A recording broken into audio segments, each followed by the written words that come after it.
direct attack on the president's policies as well? I'm not going to make a comment on that. I don't have any information on it. I do want to say that Sean Spicer, as always, is 100% correct, and that what he said is true and important, and I agree with it. So then you are making a comment on it. I'm not going to make any new comment. I'm going to stand by the White House press secretary and his comments, and I'm also going to call for sanity in discussing this issue. You had a case where somebody was treated unfairly, the president stood up for a member of his family, and the White House counselor made a light-hearted, flippant comment that nobody would interpret as being what has been cast as right now by you and the media and others. Member of the Federal Election Commission, Ellen Weintraub, who says, I call upon the president to immediately share New Hampshire voter fraud evidence so that his allegations may be investigated promptly. Do you have that evidence? I've actually, having worked before on a campaign in New Hampshire, I can tell you that this issue of busing voters into New Hampshire is widely known by anyone who's worked in New Hampshire politics. It's very real. It's very serious. This morning on this show is not the venue for me to lay out all the evidence, but I can tell you this. Voter fraud is a serious problem in this country. Hold on a second. You just claimed again that there was illegal voting in New Hampshire, people bused in from the state of Massachusetts. Do you have any evidence to back that up? George, go to New Hampshire, talk to anybody who's worked in politics there for a long time. Everybody's aware of the problem in New Hampshire with respect to I'm asking you as the White House senior Hold on a second. I'm asking you as the White House senior policy advisor. The president made a statement saying he was the victim of voter fraud. People being bused from Massachusetts and New Hampshire. The president was. Do you have any evidence? If this is an issue that interests you, then we can talk about it more in the future. Absolutely no evidence. The president's made a statement. The White House has provided enormous evidence with respect to voter fraud. We know for a fact you have massive numbers of non-citizens registered to vote in this country. Nobody disputes that. George, it is a fact, and you will not deny it, that there are massive numbers of non-citizens in this country who are registered to vote. That is a scandal. We should stop the presses, and as a country, we should be aghast about the fact that you have people who have no right to vote in this country, registered to vote, canceling out the franchise of lawful citizens of this country. That's the story we should be talking about, and I'm prepared to go on any show, anywhere, anytime, and repeat it and say the President of the United States is correct 100%. Well, you just repeated that. You just made those declarations, but for the record, you've provided zero evidence that the president was the victim of massive voter fraud in New Hampshire. You've provided zero evidence. Anyone who's worked in New Hampshire politics is familiar with that issue. You have provided zero evidence that the president's claim that he would have won the popular vote if 3 to 5 million illegal immigrants hadn't voted. Zero evidence for either one of those claims. Well, it's right. The non-citizen voting issue. The non-citizen voting issue is pervasive and widespread, and we are going to protect our country from voter fraud. An unelected judge does not have the right to remake the immigration laws and policies for the entire United States of America.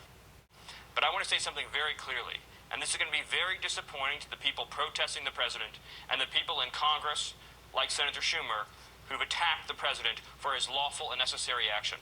The president's powers here are beyond question. Stephen, the three judges say you're flat wrong. No, the three judges made a broad, overreaching statement about the ability to check the executive power and did not even address what I was talking about, which was INA 212F, 8 U.S.C. 1182F, the power of the president to exclude aliens in the national interest. But they say that the courts have a long history of reviewability here. No, the Ninth Circuit has a long history of being overturned, and the Ninth Circuit has a long history of overreaching. We don't have judicial supremacy in this country. We have three co-equal branches of government. Of course the president has the authority to impose moderate, necessary, and sensible restrictions, including putting in place new vetting procedures to protect this country. That power was delegated to him explicitly by Congress and adheres to him under his Article 2 powers under the U.S. Constitution. This is a judicial usurpation of power.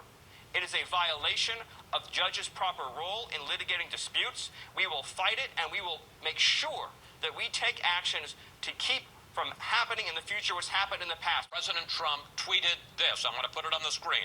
Just cannot believe a judge would put our country in such peril. If something happens, blame him and court system. People pouring in. Bad. But now, Stephen, that judge is getting death threats. So the question is, if something happens to him, should we blame President Trump? This is one of the most ludicrous things that the media does, where when any crazy person in this country issues a death threat, that they then blame a politician or a public official. That is reckless and irresponsible and should never be done. The reality is but some people would say that personally attacking a judge is reckless and irresponsible. In fact, your own Supreme Court nominee, Judge Gorsuch, called it disheartening and demoralizing. Statements that you can't criticize a judge demonstrate a profound misunderstanding of what it means to have separate and equal branches. Of course, one branch can criticize another branch of government. It's ludicrous to say that Congress can criticize the president, and the president can criticize Congress, and judges can criticize the president, but the president can't criticize judges. So Neil Gorsuch was wrong? I have my opinions, and Judge Gorsuch has had his comments, as you know, misinterpreted and misrepresented by Senator Blumenthal, who, as we all know, has profound credibility issues. Well, wait. On the question, first of all, on the question of his saying that he found these remarks disheartening and demoralizing, it wasn't. That's different than saying. That's different than saying you can't criticize a judge. Stephen, I don't think that Judge Gorsuch would say you can't criticize a judge in the United States. That these comments were disheartening, demoralizing. He said it not only to Richard Blumenthal, he said it to Senator Ben Sasse as a Republican. That is not what Kelly Ayotte put out a statement. That's not what she said he said. You weren't in the room, and I wasn't in the room. What we do know is that Senator Blumenthal, we all know his Vietnam scandal. We know how much he has a credibility problem. It's a serious problem.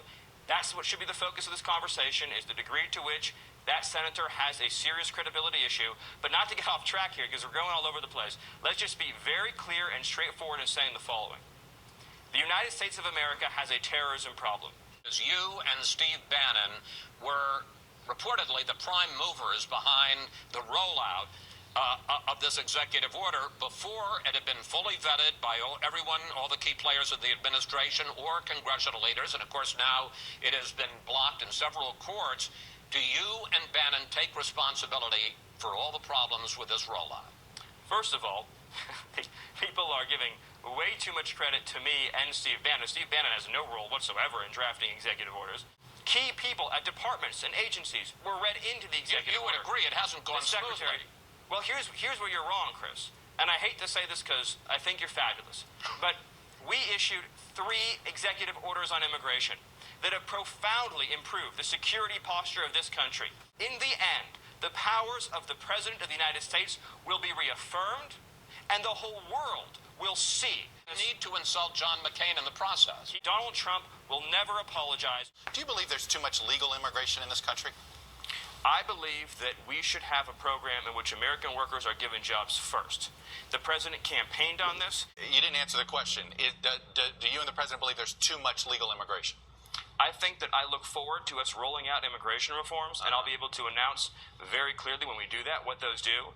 I think that my views on this issue have been well discussed and well publicized, and I'd love to have a conversation with you to get into them in great detail. Right. Where we're focused right now is 2 things: protecting the security of our country through interior enforcement and through screening of entrance, and additionally by ensuring that before a job is given to a foreign national, that job is offered first to an American worker, either a legal permanent resident or a U.S. citizen. Well, I'm going to ask about what appears to be an immigration enforcement surge that has taken place over the last week.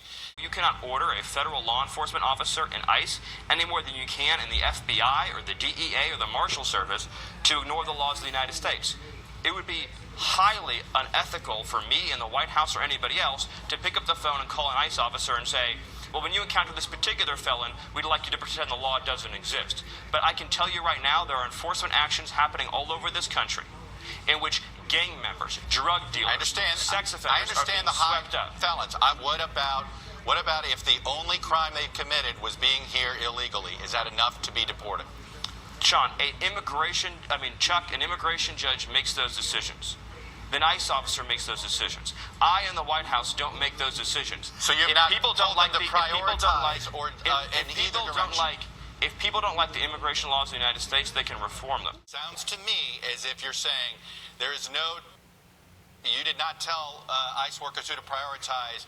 No, that's not correct. I'm saying that in the White House, it would be improper for me to tell them to disengage from an enforcement action. The president has been clear, unequivocal, and explicit, and we will not apologize Mr. Miller, for that. Before I let you go, does the president still have confidence in his That's a question that I think you should ask the president. The question you should ask Reince, the chief of staff. I'm here today as a policy advisor, and my focus is on answering the policy questions that you have. General Flynn has served his country admirably. He's a 3-star general. He's head of the Defense Intelligence Agency, and I look forward to having more discussions about this in the future. So the White House did not give you anything to say other They than did not that give me. They did not give General me Flynn. anything to say. You cannot. So you cannot say whether or Asked not and answered, Chuck. the president still has confidence in his national security advisor. It's not for me to tell you what's in the president's mind. That's a question for the president. Well, It's a question for our chief of staff. Asked and answered, Chuck. Let me ask you this: if you were caught misleading the vice president of the United States, would that be considered a fireable offense in the Trump White House? It's not for me to answer hypotheticals. It wouldn't be responsible. It's a sensitive matter. General Flynn has served his country admirably. Governor Bush. Donald, you're not going to be able to insult your way to the presidency. That's not going to happen. Leadership